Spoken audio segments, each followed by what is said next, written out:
CM की सराहना।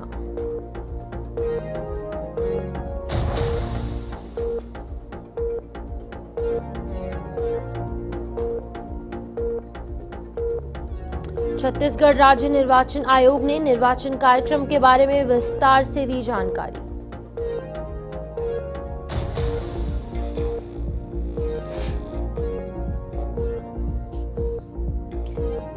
रायपुर जिला निर्वाचन अधिकारी गौरव सिंह ने आगामी नगरीय निकाय और त्रिस्तरीय पंचायत चुनाव को लेकर प्रेस कॉन्फ्रेंस को किया संबोधित।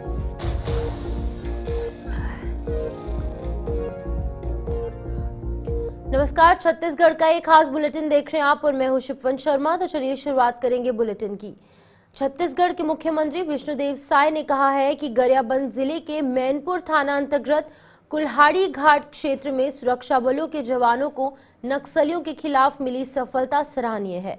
जवानों के अदम्य साहस को नमन करता हूं। हमारी सरकार नक्सलवाद के ताबूत पर आखिरी कील ठोकने का काम कर रही है। कैंसर रूपी नक्सलवाद का समूल नाश हमारा लक्ष्य है।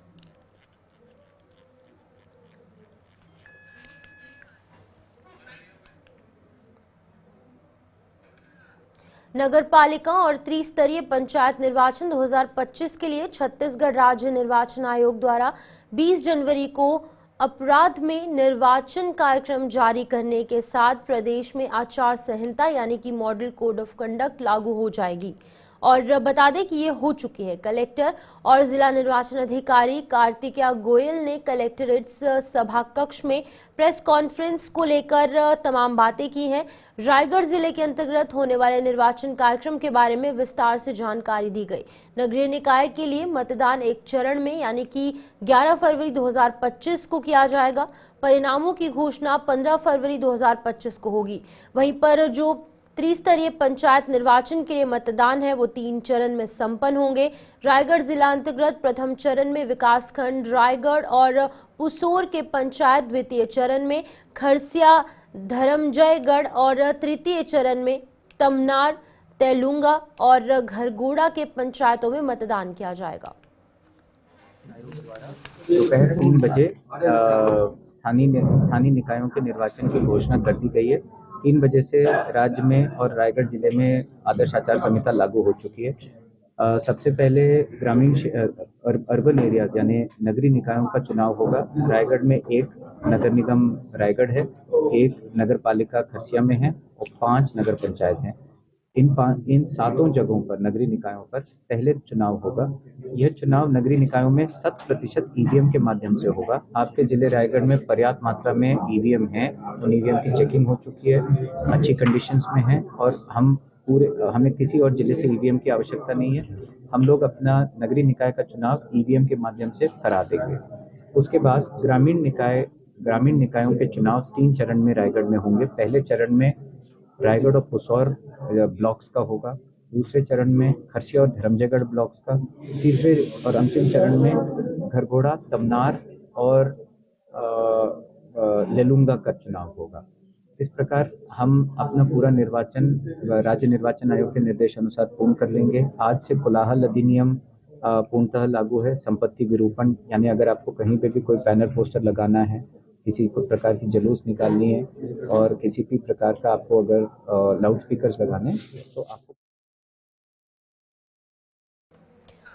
रायपुर जिला निर्वाचन अधिकारी गौरव सिंह ने आगामी नगरीय निकाय और त्रिस्तरीय पंचायत चुनाव को लेकर प्रेस कॉन्फ्रेंस को संबोधित किया है। उन्होंने बताया कि रायपुर जिले में 20 जनवरी से आचार संहिता लागू हो गई है। नगरीय चुनाव 11 फरवरी को और पंचायत चुनाव 3 चरणों में यानी कि 17, 20 और 23 फरवरी को होंगे। रायपुर नगर निगम के 70 वार्डों में 1095 मतदान केंद्र जबकि त्रिस्तरीय पंचायत चुनाव के लिए 1378 केंद्र बनाए जाएंगे। कुल 10.36 लाख मतदाता वोट डालेंगे। चुनाव चिन्ह का प्रकाशन 6 फरवरी तक होगा और मतदान केंद्रों की सूची 27 जनवरी तक जारी हो जाएगी। शिकायतों के लिए सेल भी गठित कर दिया गया है। और क्या कुछ कहा इस दौरान उन्होंने, आप भी सुनिए। सारणीकरण और निर्वाचन की घोषणा जैसे पंच, सरपंच, जनपद पंचायत के मामले में खंड स्तर पर प्रथम चरण के लिए 19 को, द्वितीय चरण के लिए 22 को प्रातः 9 बजे से होगी। जिला पंचायत सदस्य के मामले में जिला मुख्यालय पर जो 17 को जिसका चुनाव होगा वो 20 तारीख को, और 20 को जिसका चुनाव होगा वो 23 तारीख को प्रातः 10:30 बजे से होगी। मतदाताओं की जानकारी की बात की जाए तो जो नगरीय निकाय हैं उनमें रायपुर नगर निगम सहित 240 वार्डों में चुनाव होगा, जिनमें कुल मतदान केंद्र 1290 बनेंगे। 5,80,154 पुरुष, 5,87,923 महिलाएं, तृतीय लिंग के 257। इस प्रकार से 11,68,334 मतदाता नगरीय निकाय में प्रतिभाग करेंगे।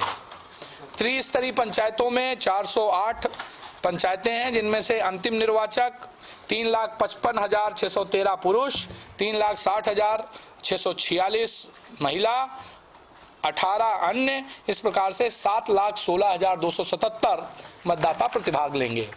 मतदान केंद्रों के विवरण अगर जैसा मैंने नगरीय निकाय और त्रिस्तरीय पंचायतों में बताया, इस प्रकार टोटल हमारे नगरीय निकायों में छत्तीसगढ़ के बालोद जिले में फोन कॉल या फिर वीडियो कॉल पर ठगी के स्कैम आजकल बहुत हो रहे हैं। व्यापारी, अधिकारी, बुजुर्ग, महिला, पुरुष आदि इस स्कैम की चपेट में आ रहे हैं और इस स्कैम के द्वारा निम्नलिखित प्रकार से लोगों को ठगा जा रहा है। आपको अनजाने वीडियो कॉल से बताया जाता है कि आपकी संतान अवैध गतिविधियों में गिरफ्तार हुई है, या फिर आपके नाम का एक पार्सल पकड़ा गया है जिसमें कि अवैध ड्रग्स बरामद हुई है, या फिर आपके बैंक खाते का उपयोग मनी लॉन्ड्रिंग के लिए इस्तेमाल हुआ है, या आपके खिलाफ पोर्नोग्राफी वीडियो देखने का मामला दर्ज हुआ है। इस प्रकार से ये साइबर ठग लोगों को गिरफ्तारी के नाम पर डराकर और फिर मामले को रफा दफा करने के नाम पर लोगों की रकम जो है वो अपने खातों में ट्रांसफर करवाने का प्रयास करते हैं। जा रहा है कि लगातार साइबर अपराध छत्तीसगढ़ नहीं पूरे भारतवर्ष में बढ़ा हुआ है, और आजकल तो नया आ गया है डिजिटल अरेस्ट। इसको लेकर के निश्चित तौर पे पुलिस प्रशासन जरूर जागरूकता अभियान चला रही है, लेकिन इस पे हम सबको भी खुद समझना है कि अगर हमको कोई फोन करता है या मैसेज करता है, हमारा ओटीपी नंबर पूछता है, हमारा बैंक अकाउंट नंबर पूछता है, तो कभी नहीं देना चाहिए। ये हमारी खुद की एक समझदारी होनी चाहिए। और लगातार साइबर अपराध को लेकर के जो जागरूकता की बातें सामने आ रही है, पुलिस प्रशासन भी इसमें लगातार बता रहा है कि जो अभी डिजिटल अरेस्ट चल चुका है कि लोग फोन करके पुलिस वाले बन करके वीडियो कॉल करते हैं, बोलते हैं कि आपके बेटा अरेस्ट हो चुका है, ड्रग्स में पकड़ाया है या कोई केस में फंस गया है।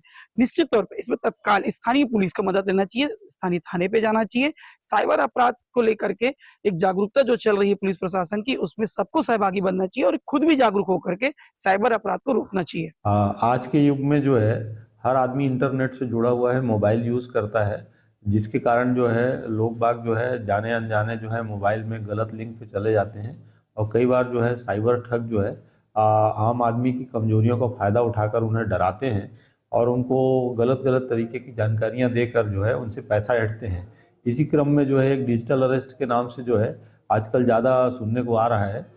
इस तरीके से कई प्रकार हैं, जिनमें से जो है आजकल ज़्यादा प्रचलित में यही है कि वो डिजिटल अरेस्ट के रूप में है, जबकि कानून में इस तरीके का कोई भी प्रावधान डिजिटल अरेस्ट का नहीं है।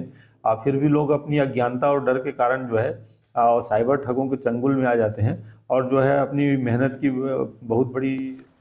सिविल लाइन पुलिस ने होटल ईस्ट पार्क के रूम नंबर 405 में जुआ खेलते जुआरियों को पुलिस ने पकड़ा है, जिसमें कि कार्यपालन अभियंता भी जुआ खेल रहे थे। किशोर कुमार गवलानी द्वारा होटल का रूम बुक किया गया। उसके बाद मौके पर रूम नंबर 405 में 10 जुआरी ताश के पत्तों के साथ अतिरिक्त प्लास्टिक जो टोकन है यानी कि जो कॉइन्स है उनका उपयोग कर रहे थे, जिनको कि पुलिस ने पकड़कर जुआ एक्ट के तहत कार्रवाई की। जुआरों के पास से नकदी रकम लगभग 3,50,300 रुपए जब्त की गई है। रात्रि में मुखबिर सूचना मिली कि होटल ईस्ट पार्क के रूम नंबर 405 पर जुआ हो रही है। इस सूचना पर वरिष्ठ अधिकारियों को अवगत कराकर जुआ रेड कार्रवाई की गई, जहां 405 नंबर रूम में 10 जुआरी जुआ खेलते पकड़े गए, जो ताश के पत्तों के साथ साथ उसमें टोकन सिस्टम भी लगा रहे थे, जिनसे कुल 3,50,300 रुपये जब्त की गई है। इसमें जो जुआड़ी 10 जुआड़ी पकड़ाए हैं उसमें से एक PWD का एग्जीक्यूटिव इंजीनियर भी हैं और शेष जो हैं सभी बड़े व्यवसायी भी हैं, और इसमें ईस्ट पार्क होटल का जो मैनेजर है नगरीय निकाय चुनाव की तारीखों के ऐलान के बाद राजनीतिक पार्टियां सक्रिय हो गई हैं। कांग्रेस जो है वो बस्तर में चुनावी रणनीति को लेकर बड़ी बैठक करेगी। कांग्रेस प्रदेश अध्यक्ष दीपक बैज ने मीडिया से वार्ता के दौरान भारतीय जनता पार्टी पर चुनाव को प्रभावित करने के आरोप लगाए। बैज ने निर्वाचन आयोग को पत्र लिखकर सभी चरणों की काउंटिंग एक साथ करवाने की मांग की है। उन्होंने कहा कि 15 फरवरी को नगरीय निकाय और 3 अलग अलग दिनों में पंचायत चुनाव के नतीजे घोषित किए जाएंगे, जो भारतीय जनता पार्टी को फायदा पहुंचाने की एक बड़ी साजिश है। कांग्रेस ने निष्पक्ष चुनाव के लिए आयोग से हस्तक्षेप करने की मांग की है। संचार विभाग के प्रमुख और हमारे जनरल सेक्रेटरी इंचार्ज और तमाम हमारे कांग्रेस के पदाधिकारी और नेतागण, विदित हो कि कल छत्तीसगढ़ प्रदेश में आचार संहिता नगरीय निकाय चुनाव और पंचायत चुनाव के लिए लग गई है और हम लोग नगरीय निकाय और पंचायत चुनाव की तैयारियों को लेकर पूरी तरह आश्वस्त हैं। कांग्रेस की तैयारियां पूरी हो चुकी और तैयारियां चल भी रही है, लेकिन कल ही हमने कहा